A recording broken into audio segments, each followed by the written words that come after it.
back and say, oh, everything's good. Okay, before we move to Budget Committee, we're going to go back to Chairman Woodson of our Wildlife Committee Management. Thank you, Mr. Chairman. And just so all of the members of the commission know, I'm going to explain what I'm going to do because we're going to have 3 different procedures to get back to where we need to be. But if members would direct their attention to Proclamation 1405, the WMA hunting season's proclamation, based on a change that both the committee made and one that was anticipated by the agency. There is a spring turkey hunt, quota hunt at Catoosa. In the proclamation that we passed a moment ago, it was for April 3rd through 5th, and they are now going to make the recommendation that I believe it will be May 1 through 3. And so with that knowledge of an unintentional error in that action, I would like to move that the commission reconsider our action on Proclamation 1405, WMA hunting seasons. All right, I have a motion to reopen. Is there a second? Second. All right, all those in favor say aye. Aye. Oppose? Any discussion? Ms. Woodson, you have the floor. Thank you, Mr. Chairman. And unless there's further, if the commission would like further explanation from Chief Radijak, I'm sure he'd be happy to walk through exactly what we're doing. But I'd like to properly make the motion to have Proclamation 1405 before us, and then I'll make an amendment to the proclamation. All right, I have a motion to have a second. Second. Any discussion? Probably good if Chief would come to the podium and explain.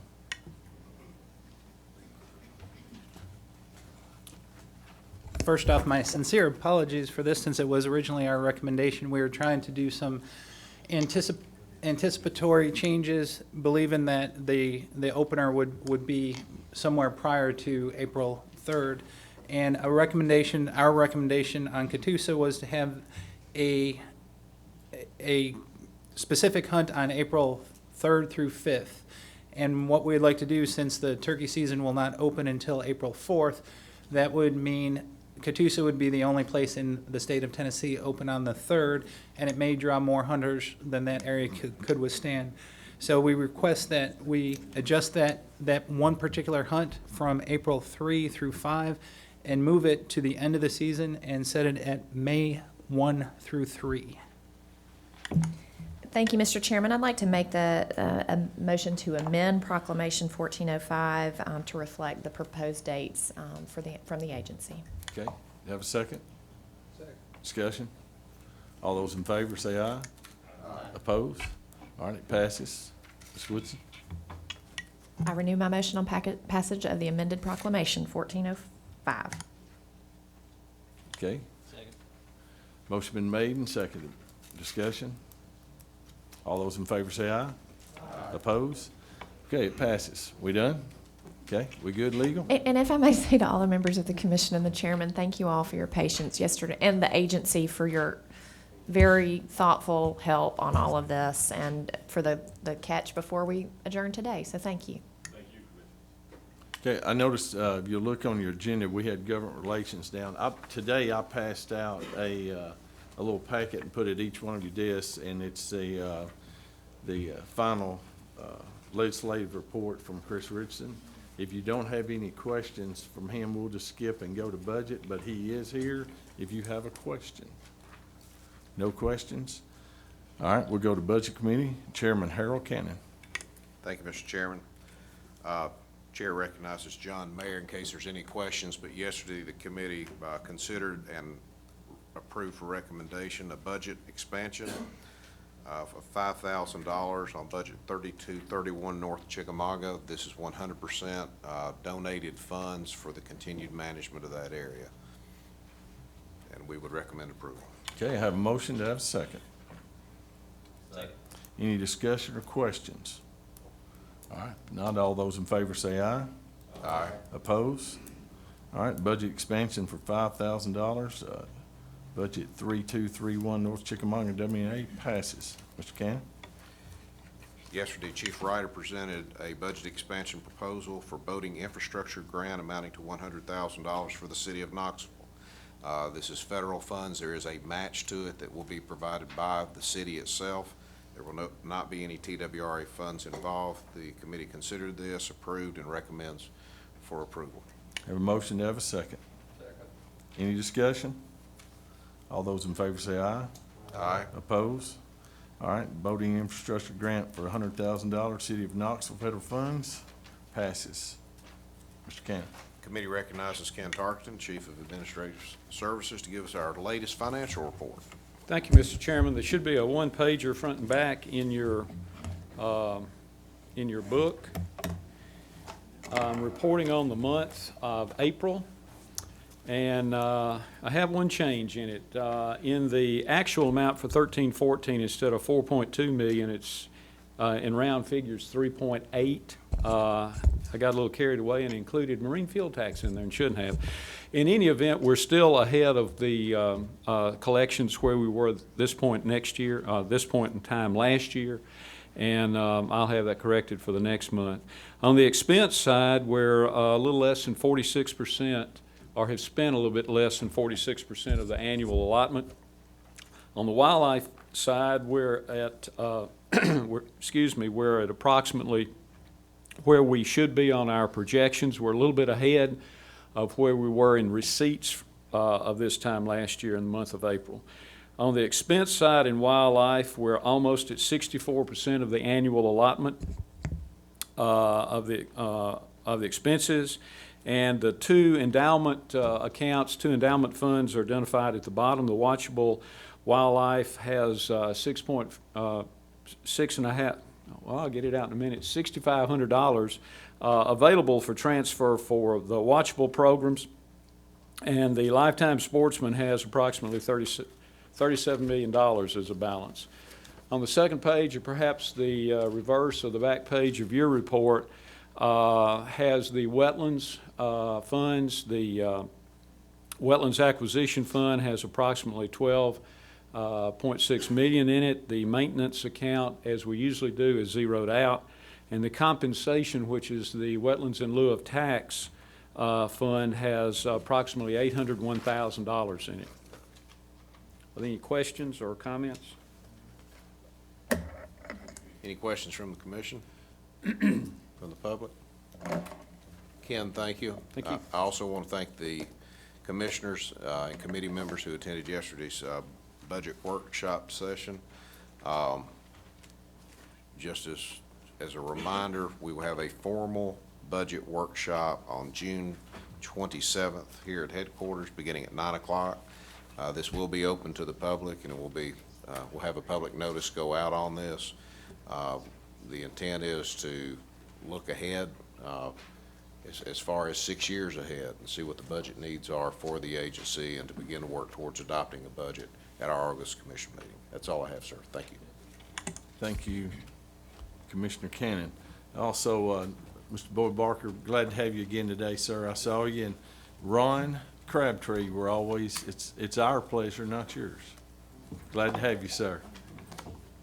You speak with such authority. I was thinking whenever you mentioned early on, shut off your cell phones and all that, I was reminded of this old captain on a ship I was on over on the North Carolina. He said, "There will be no smoking on my vessel." He said it with such authority, if I'd been smoking, I would have quit. And you reminded me of that, Chairman. We're glad to have you today. We always are. Director Carter, I believe you've got a few comments for us before we adjourn. Thank you, Mr. Chairman. Chairman Griggs had asked me to make a couple of comments about Camden waterfowl area, because it's a very popular waterfowl area in the West Tennessee Region 1, but really throughout the state. There's some things going on that I know concerning some people, and just want to mention a thing or two about those. Some time ago, Ducks Unlimited and our agency went together on a project to raise the levees on not only the spillway levee, but the water control levees as well inside Camden. Well, as you all remember, looking back, TVA had a problem with the Kingston ash spill where their levees broke and it flooded that area up there. Sometime after that, and these aren't their exact words, but TVA was either sanctioned or made the decision to treat all of their levees as though they were dams under the Safe Dams Act. And that has a whole series of things that they have to comply with. So one of the things that they're doing at Camden is to go in and lower the levees. But the only levee that's actually being lowered is the spillway levee. They want to lower it down by 1 to 2 feet, depending on the level of the spillway on that part they're working. And they will also do a larger slope. One of the things that concerned us, of course, when we're looking at lowering the levees is what that would do to the water levels at the blinds. So to really fast forward, there shouldn't be any change in water levels inside Camden, because they're not doing anything to the side levees, only the spillway levee. And even if with the lowering of the levee, the water levels should stay the same. The biggest concern that we would have is that once we plant crops inside there, it would be more prone to flooding, and we have the chance of losing crops once they're planted inside there, if that occurs. TVA is pretty adamant that they really have no choice in the matter. They also are removing the timber, some of the old growth trees that are on some of the levees back in there, for the same reason that they would do it on any other existing levee or spillway. So just wanted to mention that to you. I know there's been a lot of concern. We've gotten a lot of calls, and some emails about, water levels are going to be low. You won't be able to flood your blind. None of that should happen if everything stays the same. But in an extreme weather event, we do run the risk of having water overtop the levee, as it would anyway probably. But in any case, one of the good sides to that is with the lengthening of the levee. Once it does overtop our levees, we usually have to go in along with TVA and do quite a bit of repair work, and that's quite expensive. So with the leveling out of the spillway on the front side, it should not be as disastrous in terms of repairing levees. So just to reiterate, water levels shouldn't change inside the Camden waterfowl area. The biggest risk we run is having crops flooded in the event that we do have a weather event. Okay.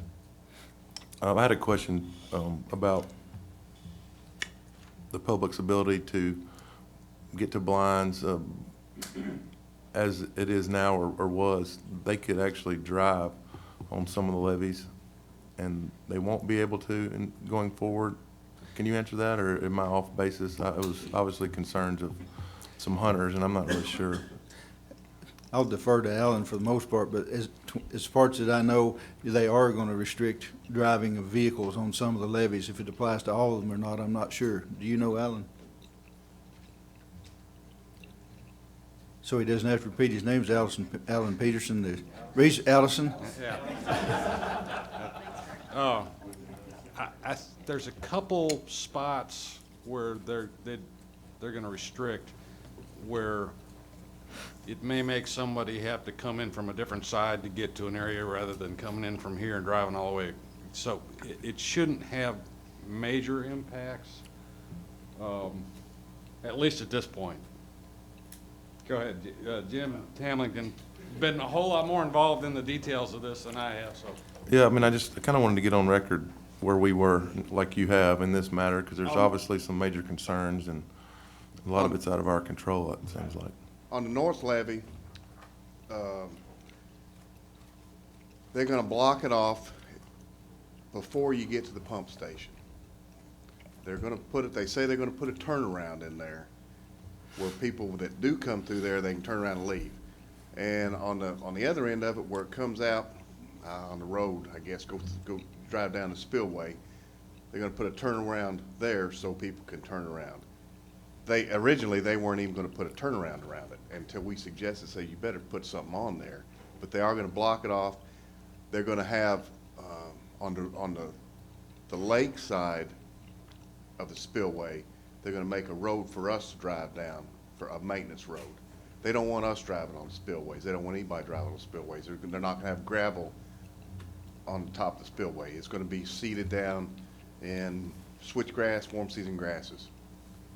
So they don't want anybody driving on the levee, the spillway levees, or the levees that don't have gravel on them. But they are going to put another road, a service road, below it.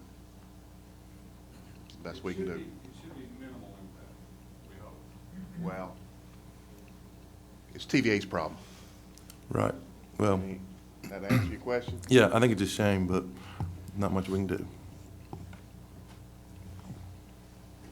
Just a couple other things, Go ahead. if that's the end of that discussion. Just wanted to thank you all for yesterday, attended the budget meeting and the guidance you're giving us, and we're trying to put all that together. I want to say one more time to Commissioner Baker, you kind of jumped right into the middle of this one. Appreciate your comments and the way you're already interacting with the commission and with the public. I also want to mention that Derek Triplett, I don't get to do this often, it just happened to fall this day. Derek Triplett's one of our officers, been around for quite some time. Derek's retiring today, so just wanted to wish Derek good. I was actually Derek's training officer when he came to work, so, you know, And you're still here? yeah, there's something wrong with that picture. We're glad to have you. I'm messing with you. The last thing is that on behalf of staff and personally, just want to wish y'all a happy and safe Memorial Day, and we'll certainly remember those people that gave the ultimate sacrifice to us so we can work in the greatest agency and live in the greatest country in the world. So thank Amen y'all. to that. Stay right there. And it's, Commissioner Cannon mentioned there is a budget meeting in June that will be noticed. The commission will not meet in June, and we will not meet in July. Our next meeting is in August. Is it the 28th and 9th? It's somewhere in there, isn't it? I'd have to look to see. No, that's okay. But I just wanted the public to know there will be no commission meeting per se, June or July. When our next commission meeting, and it'll be in Jackson, Tennessee in August. So we're going home to West Tennessee. So that'll be good. Can we still show up here in June and July, just sit here? If you want to, yes, sir. I want to be here because I think it's important for somebody to. Right, and even if you're not on the budget committee, you are welcome to be here. And there's no fine for not being, but we're all in this together. And but if you want to attend, 9 o'clock, and it's up at the main office. Is there any other business to come before the commission? If you do show up in June or July, just let us know. As Mama said, we'll bake you a cake if we know you're coming. All right, thank y'all, and have a safe journey home. We stand adjourned. Just a reminder too, the trailer's still open out here. If you didn't get a chance to see that yesterday, if you have a chance to go through it, it's got some neat memorabilia in it.